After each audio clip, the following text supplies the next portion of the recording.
Last night I heard another couple of chapters from the book called Witches Abroad. Here's what happened.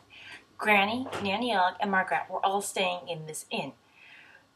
Margaret insisted that she gets a room to herself. Nanny Ogg and Granny Weatherwax had to share a room and share a bed. Granny Weatherwax is not the type who goes to sleep that easily.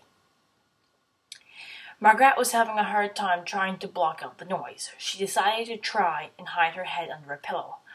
It reminds me of a time when Mom was getting her back fixed by Dad, getting a massage by Dad, and I couldn't sleep because I could hear the noise, so I tried hiding my head under a pillow. This was back on PEI. I have a picture of somebody hiding their head under a pillow, hiding their head and trying to sleep, and a picture of Prince Edward Island.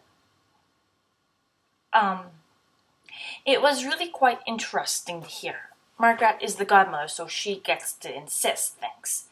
Granny Weatherwax is not the type who wants to sleep. She thinks sleep is not a good thing. She thinks you should stay up the whole night, which doesn't make a lot of sense, but makes some sense. Margaret was doing all she thought she could to get everything right. She was trying to do what she thought was the right thing to do.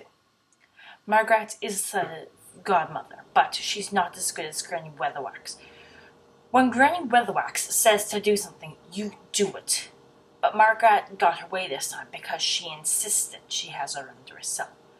If Granny Weatherwax had her way, she would make Margaret and Nanny Ogg share, and she would get a room to herself. But Margaret insisted it go the way she wanted to go.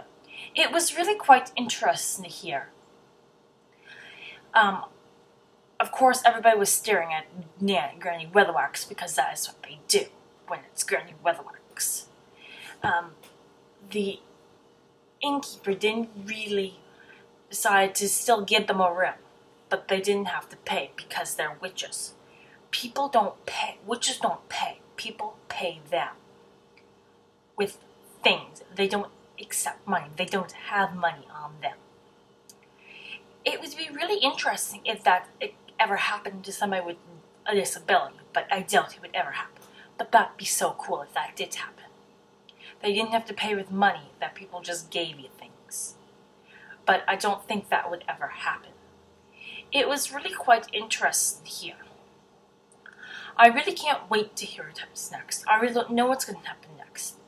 There really isn't much else to say, so that is all for now.